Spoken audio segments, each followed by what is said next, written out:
Let's get to the news, where Prime Cabinet Secretary Musalia Mudavadi says Kenya's diplomatic standing remains solid despite the AUC loss. Mudavadi says Kenya remains undistracted by speculation that the Anglophone and Francophone fault lines could have handed Kenya the defeat.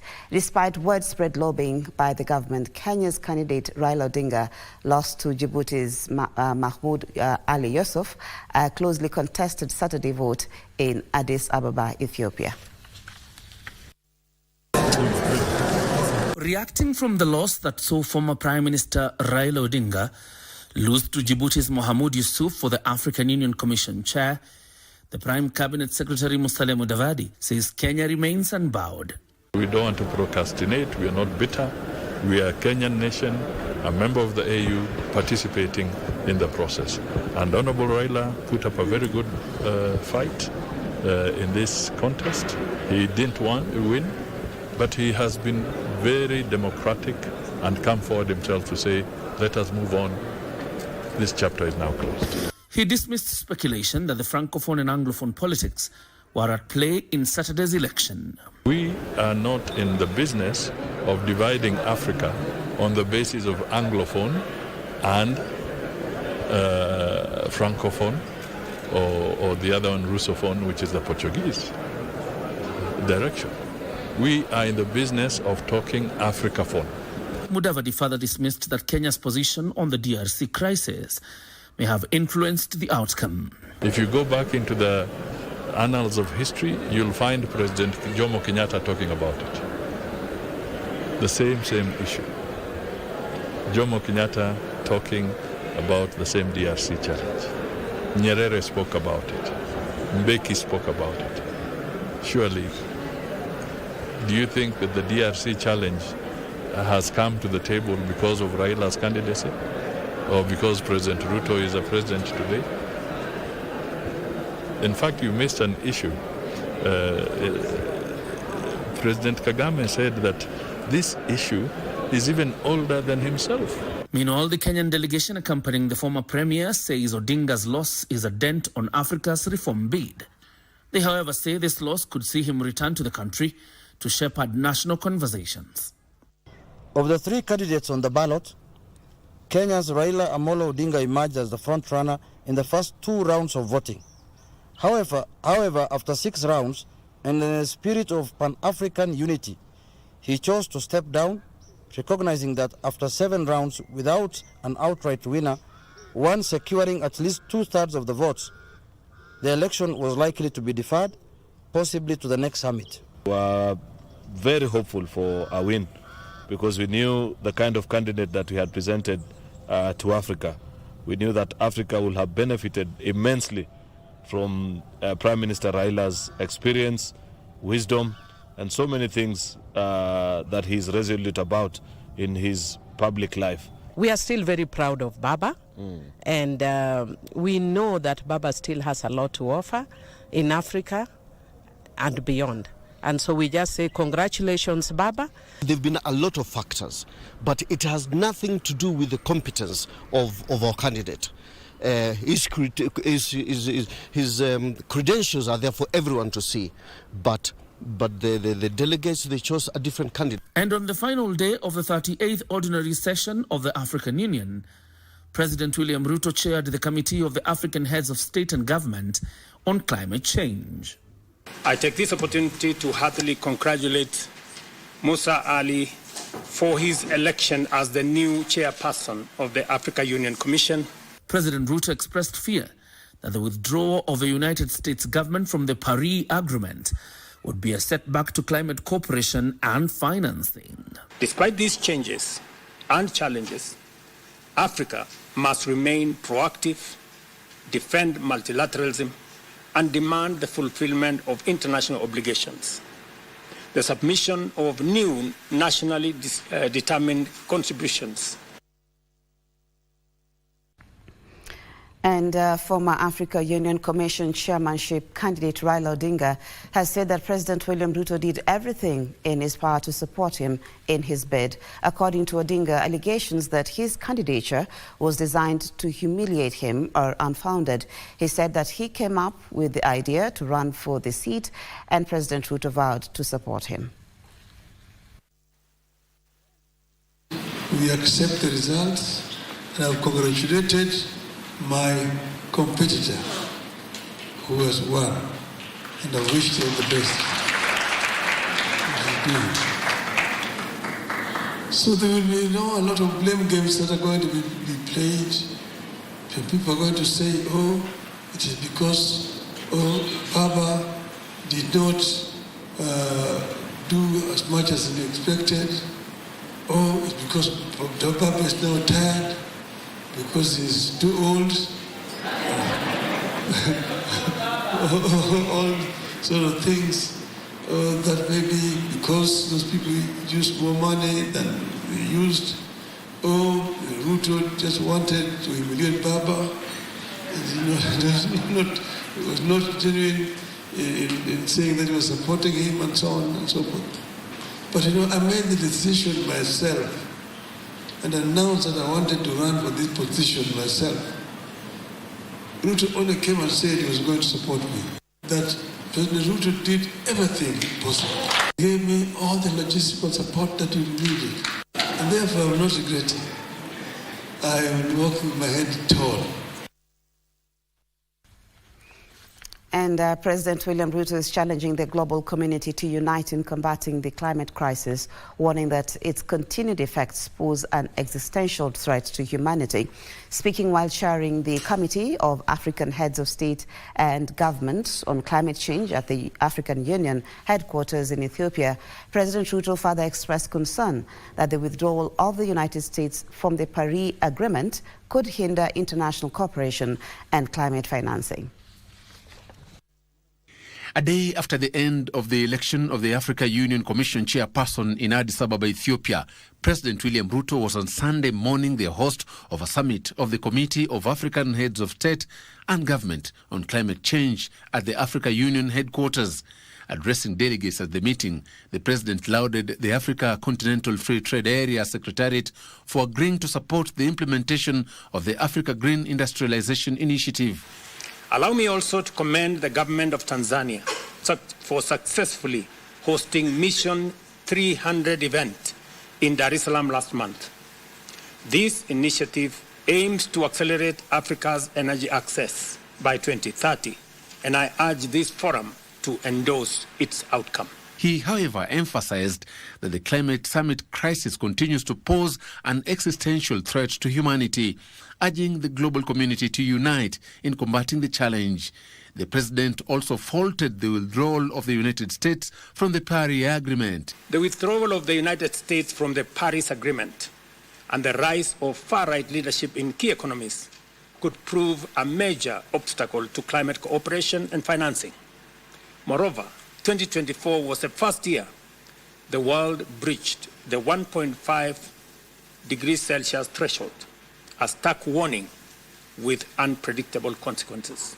Meanwhile, President Ruto confirmed Kenya's readiness to host the second biannual African Climate Summit later this year. If there is a country that is willing to host, it is okay with us. If there is none, Kenya will be happy to host the second Africa Climate Summit. Deputy President Professor Kithure Kindiki says Kenya came out stronger despite losing the African Union Commission chairmanship to Djibouti's Mahmoud Ali Yusuf. Speaking during the installation and induction ceremony of Reverend Stephen Mawira, the Bishop-elect of the Methodist Church of Kenya, Nkubu Synod, in Meru County, Kindiki noted that the country gained over 20 allies in the continent who voted in favor of Kenya's candidate in the AUC.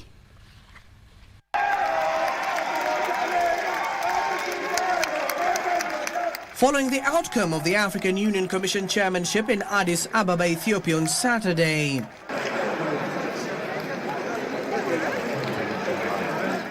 Leaders in the country continue to weigh in on the outcome that saw Kenya lose the African Union Commission chairmanship to Djibouti's Mahmoud Ali Yusuf.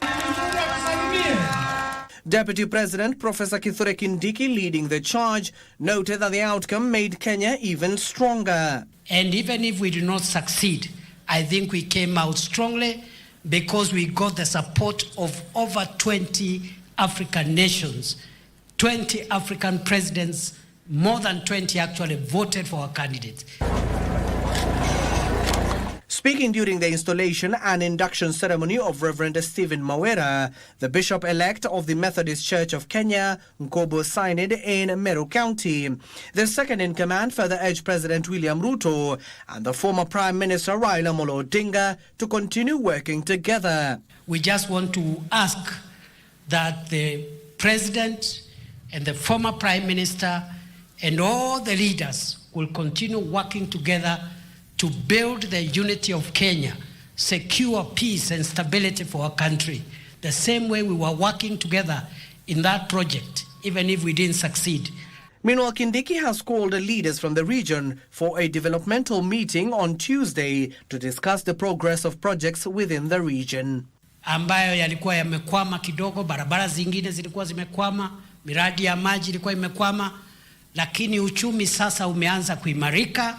And I want to promise you, we will revive all the stalled projects in Meru County.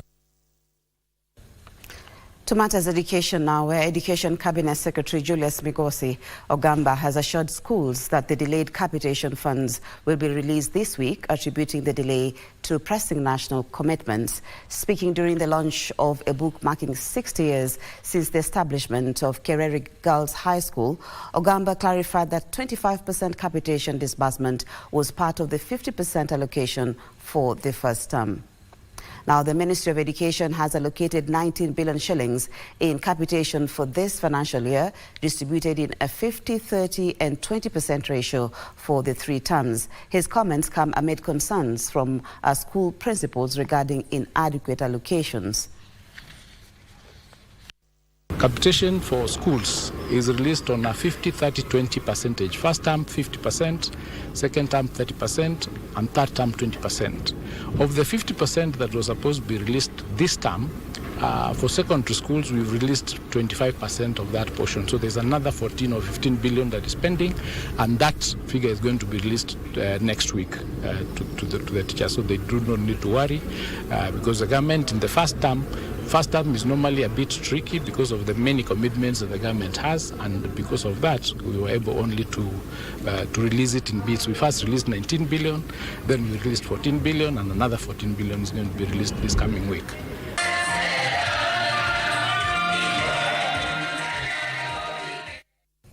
To matters security, where the body of an unknown man was recovered in a maize plantation along the Maragua-Moranga Road in Moranga County. The residents believe the man was murdered in a different location and his body transported to the scene. The residents claim insecurity cases have been rampant in the area, and they're blaming police of laxity over the rising insecurity in the area. The residents of Maragua in Moranga County are living in fear. They say they are apprehensive about their safety and that of their children, following increased cases of murder, rape, sodomy, and theft in the area. On Sunday morning, an unknown man was found murdered and his body dumped in a maize plantation along Moranga-Maragua Road. Tumepata mzee ameuliwa mali karibu na residential mali watu wanakaa, na ni siku 2 after mtoto alirepiwa. Mama tumesimama na yeye hapa, mtoto wake alichinjwa 2 months ago. Tumepata mtu ameuliwa hapa Sofra Highway, like a half kilometer, ameuliwa na hajajulikana. The horrific incident comes just a few days after a 3.5-year-old Elizabeth Wamaitha was defiled and brutally murdered by unknown people, with a post-mortem report indicating she was hit on the head with a blunt object and died instantly. Cases of insecurity are on the rise in Moranga County, with residents now calling for a complete overhaul of police officers in Maragua Police Station. They have blamed the police of sleeping on their job, despite numerous pleas by residents to the police to arrest the situation. Sisi Maragwa tunaomba tu security. Hakuna kitu ingine. Tunaomba tu serikali tuwekee tu security. Kwetu kumeibiwa kuku 7, 2 weeks. Sunday baba mwingine akasodomaiziwa na hapa. Tunaomba tu serikali tuangalie.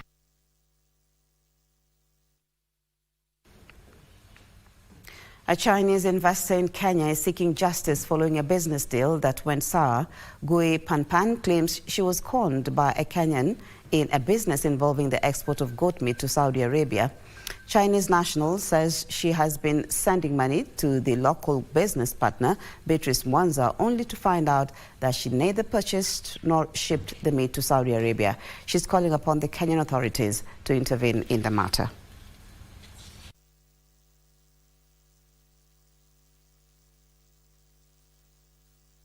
This is something from Dubai client. She faked the air cargo center, the paper from air cargo center.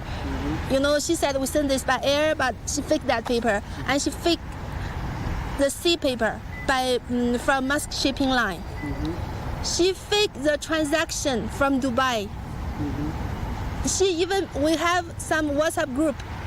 We have 2 WhatsApp group with the 2 Dubai clients inside. One is like get order by air, one is get order by sea. I talk pages with the client, all faked. We just need our money back. We want to do some genuine business, hard work, genuine business. I've never dealt with fraudsters before or criminals like this. A look at sports now. The Kenya Ice Stock Sport International team will report to residential camp on the 20th of this month, 10 days before their trip to Austria for the World Championship. The team has been beefing up their training before reporting to the camp next week.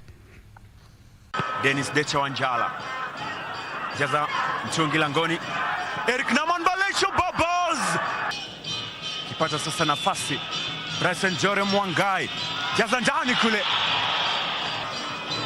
Kwenda kuileta, ameupiga kofi Alpha Kristo Nyango. Sharif Musa Sirengo, anaingia bado Sharif. SM7, leta ndani kule, anakachao ya nje. Alpha Kristo Nyango tena. Kaenda kucheza box, yupo Dennis Siguma ba. Kupokea mpira ya pili, analeta ndani huku. Achari ile. Wanakoso hapa. Maxwell Muchese Mulili. Inapigwa ndefu huku. Anapambana Dennis Okota nayo. Okota! Mr. Sita. Okoth Dennis amepewa tena. Amenyanyua kwake Misira sasa. Misira amekatawa nyika tena. Wapo wawili, mpigaji ni nani? Now, the 2 FKF Premier League matches that played yesterday both ended in goalless draws. Gor Mahia drew 0-0 with Tusker FC, while Shabana also played to a goalless draw with Mathare United. Tusker remained second on 39 points, 2 points behind leaders Kenya Police, while Gor Mahia are third on 35 points. Shabana's 1 point leaves them 8th on 29 points as their opponents Mathare United sit 14th on 22 points. Upiga kofi Alpha Kristo Nyango. Sharif Musa Sirengo, anaingia bado Sharif. SM7, leta ndani. Well, that's where we end the bulletin this morning. Thank you once again always for your time and your company. My name is Mariambo. My colleague Victor Olo will be up next with the Eye on Politics, taking in stock all that happened on Saturday at the AUC votes. See you.